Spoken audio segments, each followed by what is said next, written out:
let's give a shout out to our sponsor, Aura.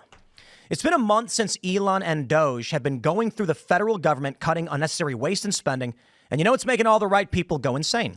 Every single thing he does is a major news cycle, and the media can't stop complaining about it. Did you know that in 2023, disgruntled Tesla workers released the private information of customers as an act of revenge against Elon? Now just think about what disgruntled legacy federal employees can do. Those workers have access to all kinds of data. It's important to make sure your information is safe.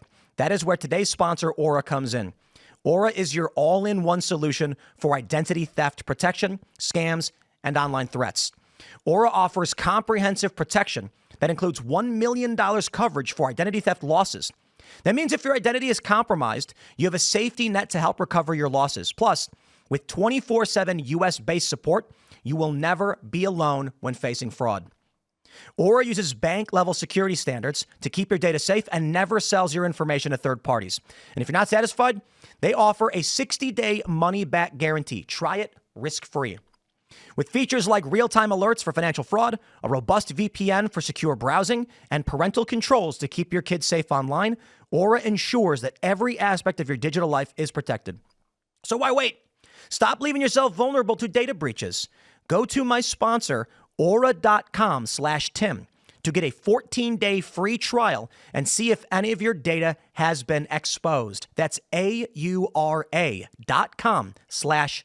We've got this video of Frank Luntz. Now, Frank Luntz is, well, what do they say? He's a conservative pollster. I don't know if he actually is. He doesn't like me, I'll tell you that.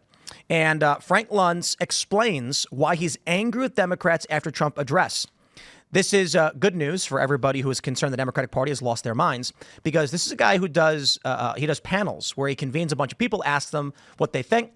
And here he is basically saying the Democrats' tantrum and reaction to Trump is manna from heaven for Donald Trump. Take a listen. Because it was what I call a killer line. It's something that differentiates Trump from other presidential speeches, from other key moments in politics and in governing. I just want to emphasize that was the longest speech ever. It's not quite a State of the Union, but it's similar to it, and no one's ever gone longer than him. Yeah. That was the most political speech ever. He referred to his predecessor by name more than any other individual who's held one of these speeches. Third, it was the most partisan ever. Whether you had Democrats sitting on their hands or Republicans jumping up, you knew exactly who was who based on the view on television and based on being in the chamber. And fourth, it was the most disruptions by the minority party ever. Whether you're holding up those placards, whether you're yelling at him as the congressman did and being unwilling to keep quiet when he was called on it, if you're a Republican, that was arguably, and I've been doing this now for decades, if you're a Republican, that was manna from heaven. That was exactly what you wanted to hear, and you're shocked that he was saying it so bluntly. If you're a Democrat, it was sheer hell, because it tells you that this is going to continue. And if you're an independent, you agree with the policies, but you don't agree with the tone. This was the best thing that could have happened to the Republican Party and Trump's coalition. The big concern most of us have is how much can Trump get done before the midterms, because that's when squishy Republicans will bow out and stop supporting his agenda. And that's when, if Trump loses the midterms, he either gets impeached or gets obstructed, and then nothing else can happen for the remainder of his 4 years.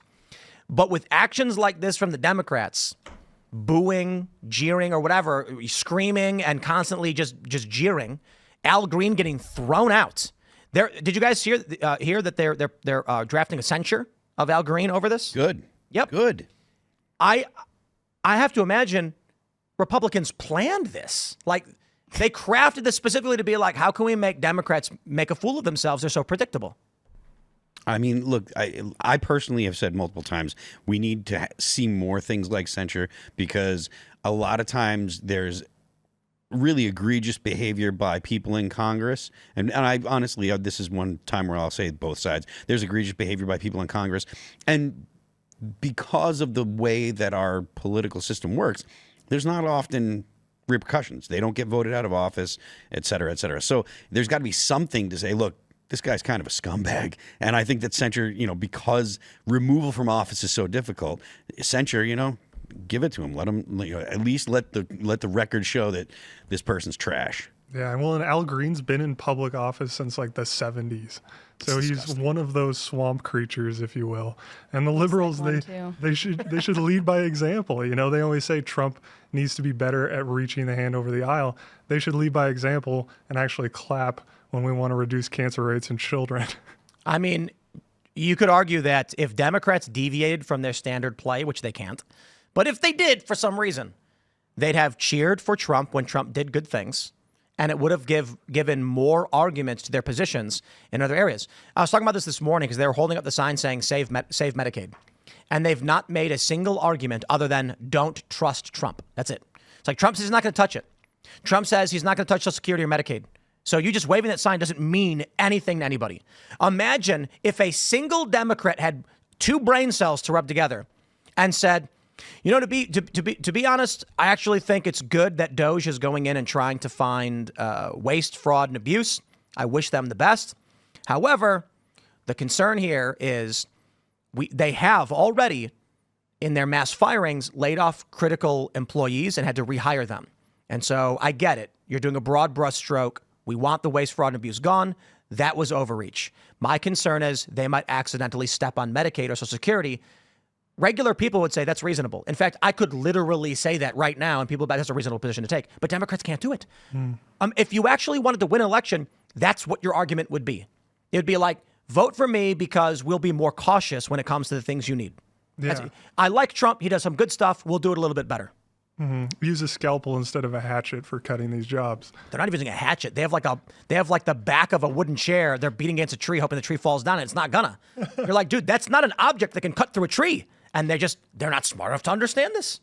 Yeah. There's a peer pressure, too. I'm sure that anyone on the Democrat side in there who wanted to applaud anything knew they would face social repercussions for doing so. And I'm sure that it's the same on the Republican side. If you didn't stand up and clap for what you were supposed to stand up and clap for, you would face consequences. So there's that, and there's this mean girl behavior. I mean, they're literally dressing up in pink costumes and doing their theatrics together. Like, on Tuesdays, we wear pink. That was the last straw for me. Like, them coordinating their outfits like 12-year-old girls, protesting the mean jerk who's running for student president. It was embarrassing for all of female kind. That is a good point about the social thing, because that's kind of how I feel about it. Like, and then I'm imagining the joke I made about beating a tree with the back of a wooden chair. It's like you've got a group of Democrats, and they're all standing around, and there's literally a hatchet on the ground. But then Donald Trump is seen using it, so Democrats are like, no, we don't do that. That's wrong. It's racist. And then the moderates, 5-10 years ago were like, guys, what are you proposing? And then they start trying to use a blunt stick hitting the tree. And if you dare speak up, they hit you with the stick. Mm-hmm. So then the moderates end up leaving, joining Trump, who's reasonable, makes sense. I got to be honest, he's talking big game and he's kind of a jerk when he does it, but at least he's actually getting the job done. Yeah, he referred to these independents who are saying, like, I agree with the policies, but his tone, though. Like, are you living in a decade prior? I just am shocked that people are still tone policing Trump. He's cooled down so much. If you remember the way that he sounded 10 years ago or even 5 years ago, it's his tone is unrecognizable. He tries so hard to be polite and magnanimous. Are you saying that he's less hilarious? Kinda, yeah. No. Yeah, I am. And that was plenty funny for the first 5 minutes, but the rest of it was down to business. Yeah. And I do love the little quips that he throws out Pocahontas. there. Oh, man. Yeah, and it was funny because I had a tweet get picked up. Someone said the first racial slur of the night, and I said, well, Elizabeth Warren's not Native American, so it's not a racial slur, it's just a regular slur. Yeah. It's, The fact that she brought up a racial slur, which it's not a racial slur, right? It's not, first of all. And second of all, the fact that she tried to imply that it is a racial slur, it shows that they're still 5 to 10 years behind. And they're never getting catching. They're 5 or 10 years behind, and they're going slower than the rest of the class.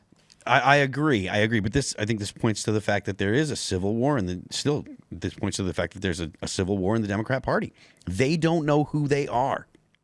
You listen to people that are, the online pundits, people like Kyle Kalinske and people like Hassan and people like that do have the ear of young people, right? They get a lot of views. Those people are saying we need to be more progressive. We need to be more progressive, which translates to we got to be commies, like straight up.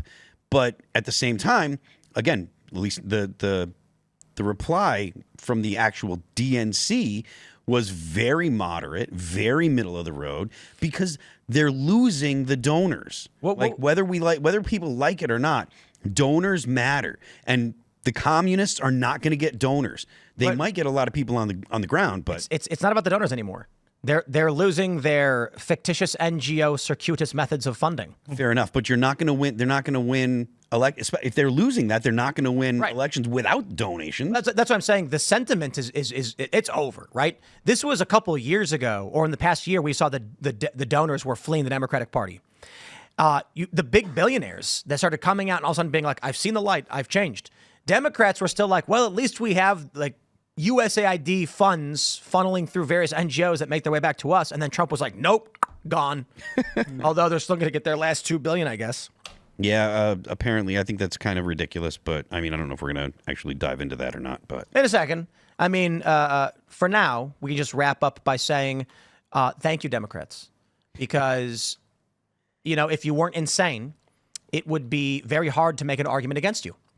And your policies are bad, but you're not smart enough to make good arguments. So I don't need to steel man the Democrat position. I can literally just play the video of them screaming like banshees and be like, that's the argument. And it's like, well, okay, I guess we just vote for Trump and the Republicans, I guess.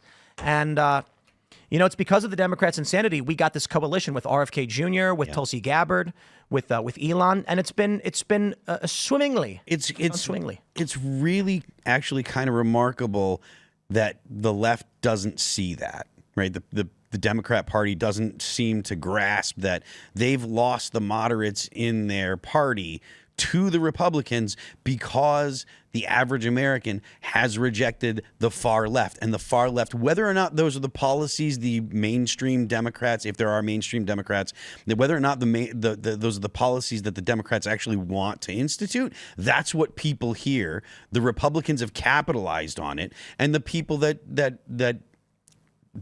are activists continue to say we need to center the marginalized. We need to center the marginalized. And all that does is make the most extreme people get all the attention, and that turns off all the moderates. Checking out this clip from Timcast IRL. Make sure to watch the show live Monday through Friday at 8 p.m. Subscribe to this channel, and we will see you all there.